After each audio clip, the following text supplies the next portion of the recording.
मोहाली के फेज़ 11 में बनी फल एवं सब्जी मंडी जो है एक बार फिर से गुलजार होने वाली है। आपको बता दें कि साल 2014 से वो मंडी जो थी बंद थी। अभी तक वहाँ पर कोई नहीं था, कोई नहीं जाता था और काफ़ी जो लोग हैं उनको परेशानी का सामना करना पड़ता था, क्योंकि उन्हें फल एवं सब्जियाँ लेने के लिए इधर उधर बाज़ारों में घूमना फिरना पड़ता था। पर एक बार फिर से वो मंडी जो है गुलजार नज़र आएगी। कब से नज़र आएगी और क्या कुछ उसको लेकर प्लान है, हमारे साथ मंडी बोर्ड के चेयरमैन हरचंद सिंह बरसट मौजूद हैं, उनसे जानते हैं। बरसट साहब, एक बार फिर से आप वो मंडी जो है 11 फेज़ की गुलजार करने वाले हैं, कब से शुरू होगा प्रोग्राम? देखिए, ये मंडी 2014 में बनकर तैयार हुई थी। उस वक़्त इस मंडी को बनाने के लिए 50 करोड़ के करीब खर्चा आया था और ये मंडी 14 एकड़ में बनी हुई है।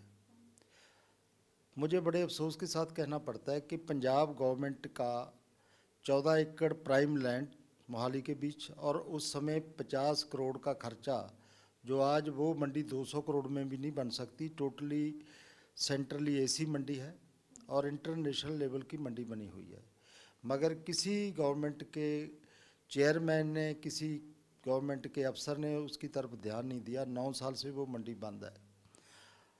जब से मैंने चार्ज संभाला, मैं उसी दिन के बाद शुरू किया कि ये मंडी बंद क्यों पड़ी है। वो कहते जी यहाँ कोई आता नहीं। तो मैंने कहा आएंगे, जब कोई बुलाएगा तो आएंगे। हमने टेंडर वगैरह दिया, कुछ दुकानें बिकी हैं अब और लोग आने को तैयार हैं। इसके साथ हमारे को डबल नुकसान हो रहा था। एक तो जो हमारा रेवेन्यू मंडी फीस हमें मिलनी चाहिए थी, वो चंडीगढ़ यूटी को जाती थी 26 सेक्टर की मार्केट में, मगर हमारे इस मंडी के चालू करने के बाद अब वो फीस पंजाब में रहेगी, मंडी बोर्ड में रहेगी। उस फीस के साथ पंजाब की डेवलपमेंट की जाएगी। हम बहुत जल्द, हमका डेडलाइन दे रखी है 30/9 तक कि इसको तैयार करना है। 30/9 तक हम इस मंडी को चालू करेंगे और इससे हमको करोड़ों की आमदन होगी, क्योंकि वहाँ जो दुकानें 129 दुकानें बनी हुई हैं वो भी बेचनी है। वो दुकान अच्छे भाव में बिकेगी और मंडी बोर्ड को पैसा आएगा। उसके अलावा जो हर रोज़ कितने फ्रूट वेजिटेबल, इवन मैं तो वहाँ चाहता हूँ कि फ्लावर की जो ट्रेडिंग भी हो, क्योंकि वो ऐसी मंडी है, वहाँ फ्रूट और फ्लावर और वेजिटेबल के लिए वातावरण बहुत सहज है और वहाँ पे हो। हम सबको रिक्वेस्ट करते कि मंडी में आइए, अपना कारोबार बढ़ाइए और दुकानें भी लें ताकि अच्छे ढंग से कारोबार कर सकें। बस सर जी, जानना चाहेंगे, जिस तरह से आपने बताया कि वो मंडी एसी वाली है, क्या उसमें कोल्ड स्टोरेज की भी क्षमता है? क्योंकि कुछ फ्रूट्स ऐसे होते हैं जिन्हें कुछ समय तक रखना पड़ता है।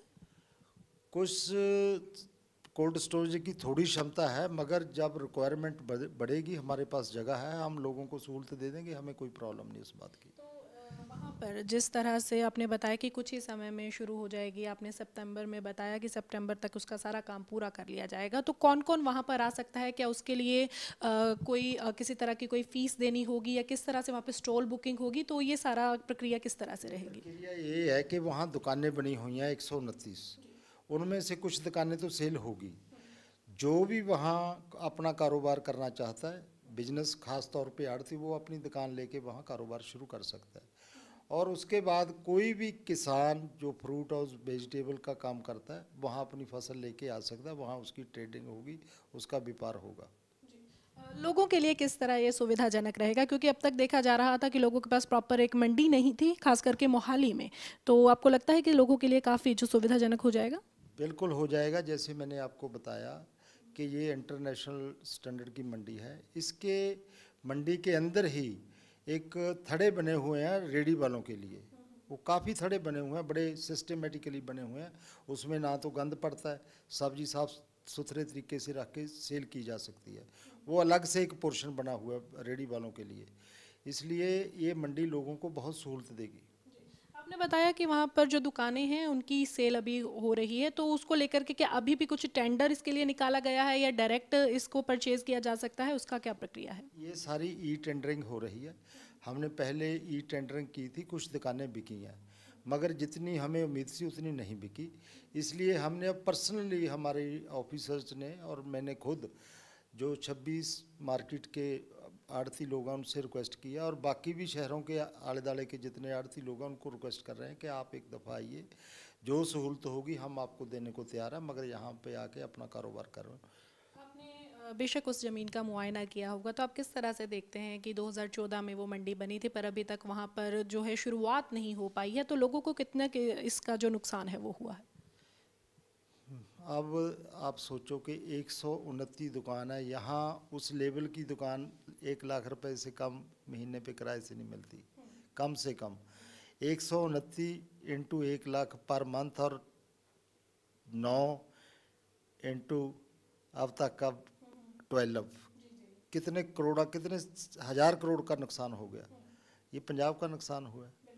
इसके अलावा अगर वहाँ वो काम चलता तो कितनी मंडी फीस आनी थी हर साल, करोड़ों रुपए का नुकसान हुआ है हमारा पंजाब का मंडी बोर्ड का। मैं सोचता हूँ कि कई हजार करोड़ का नुकसान हो गया उस मंडी को ना चलने की वजह से। 9 साल का समय थोड़ा नहीं होता, तो 9 सालों में तो बहुत कुछ हो सकता था वहाँ पे। आखिरी सवाल मैं आपसे लूँगी कि अब वो मंडी जब शुरू की जाएगी तो कितना का आप मानते हैं कि उसका रिवेन्यू जो है वो पंजाब सरकार के खाते में आएगा? मेरा ख्याल है उससे, मैं एग्जैक्ट फिगर तो नहीं बता सकता क्योंकि शुरुआत में ज़्यादा नहीं आएगा, मगर सैकड़े करोड़ आएगा, लगभग सैकड़े करोड़ रेवेन्यू आएगा वहाँ से। Thank you. ये थे हमारे साथ मंडी बोर्ड के चेयरमैन हरचंद सिंह बरसट, जिन्होंने जानकारी दी कि फ़ेज़ 11 की जो फल सब्जी मंडी है वो बहुत जल्द गुलजार होने वाली है। उसकी जो तैयारी की तिथि रखी गई है वो 30 सितंबर तक रखी गई है कि वो तब तक बन के तैयार हो जाए, और बाकी के जो उसमें छोटे मोटे काम रहते हैं और जो ऑक्शन चल रही है या फिर हम कहें कि ई टेंडरिंग से अब वहाँ पर जो दुकानें हैं वो चाहे तो ले सकते हैं, और उसके बाद जो है वहाँ पर फल सब्जी की मंडी लगनी शुरू हो जाएगी। इसके अलावा वेंडर्स के लिए भी खास सुविधा रखी गई, और साथ ही साथ ये चाहते हैं कि फूलों की मंडी जो है वो भी वहाँ पर रहे, और धीरे धीरे जो है काम चल रहा है क्योंकि पिछले 9 साल से वो मंडी बंद थी और पंजाब सरकार को उसका रेवेन्यू नहीं आ रहा था। पर अगर अब ये आने लग जाएगा तो वो लाखों करोड़ों में होगा, जो कि पंजाब के लिए एक राहत भरी खबर होगी। वीडियो जर्नलिस्ट शरद के साथ खबरें अभी तक के लिए चंडीगढ़ से हरसिमरत।